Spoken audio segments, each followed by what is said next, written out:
Is government contracting worth the trouble? The federal government purchases about $130 billion a year from small businesses. This is a big and stable market.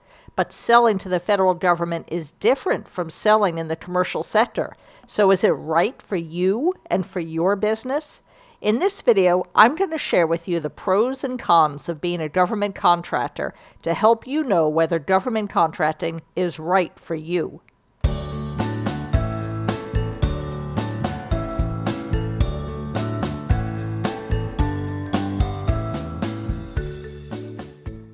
So, is a government contract really worth the trouble? I'm going to explain the top 6 advantages and 3 major downsides of federal contracting so you can decide if it's right for you. First, if you've been thinking about getting into federal contracting, now is a great time to do it because the federal market is essentially immune to economic slowdown. Historically, when the private sector suffers, government contracting remains a growth industry. In fact, during the 2009 downturn, government contractors did quite well, with half the nation's government contractors reporting increased revenues from federal government contracts, and only 20% reporting a decrease.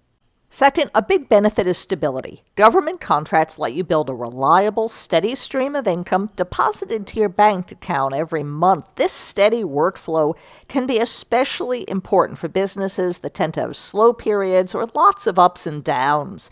Having a steady stream of income can allow you to plan, hire employees, invest in marketing, expand your space, just grow your business. So if you're used to living and dying on cash flow, this can be a game changer for you. Now, I've heard people say that the government does not pay on time, but that is just not true for the federal government. The federal government will pay you within 30 days of submitting an invoice, and sometimes 10 or 15 days, depending on your contract.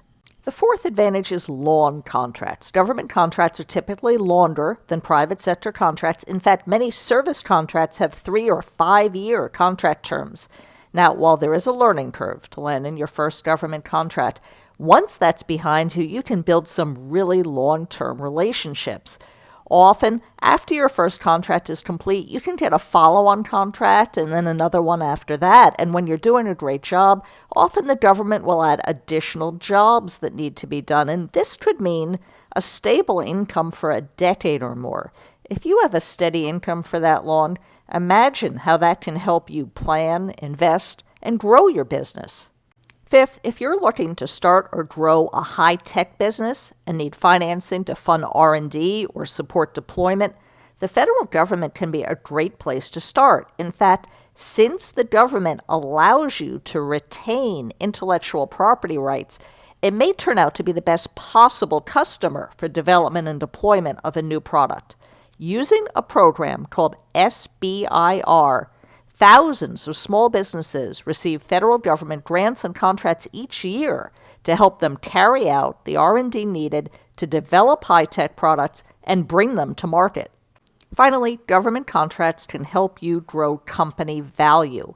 A stable long-term contract enables you to build your staff and company infrastructure, and showing government agencies in your client portfolio adds a lot of credibility and builds your reputation. And this can help you bring in new clients and increases the value of your business when it comes time to apply for a loan. And long-term government contracts can be a valuable asset when you sell your business.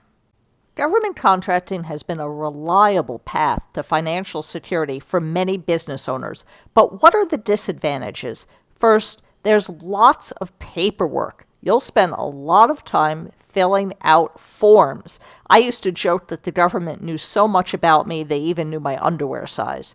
Personally, I never minded filling out paperwork, but if you don't want to do it yourself, you'll need to find someone you trust to do the paperwork, because there's no getting around it. I want you to understand what you're getting yourself into. You have to be prepared for spending a lot of time reading government requirements and filling out government forms. The next disadvantage is that there is a long learning curve. You have to learn the FAR, which are the Federal Acquisition Regulations. There's no way around spending time learning the regulations that cover government procurements.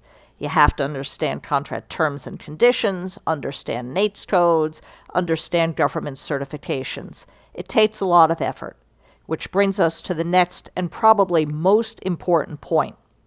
Government contracting is a long game. It takes a long time to get a government contract. You should assume it'll take you 2 years to get your first government contract. Of course, you may be able to do it faster, but I want you to go into this with your eyes open. You have to identify your customers and build relationships with them. You also want to build relationships with potential teaming partners. You have to register and get certified. You have to monitor government websites and sift through hundreds of opportunities to find the ones that are right for your business. You have to write lengthy proposals tailored to each specific solicitation.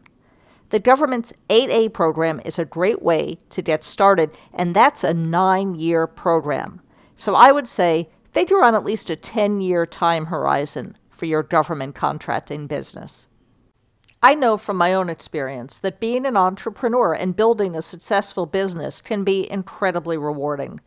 But I also know it's not right for every business person or every business. So is it right for you? Have you thought about government contracting for your business? Let me know in the comments your experiences. I really love hearing from you. And if you like my content and would like to support the channel and the community, please hit the subscribe button. I really do appreciate it. It means a lot. Thanks for watching, and I'll see you in the next video.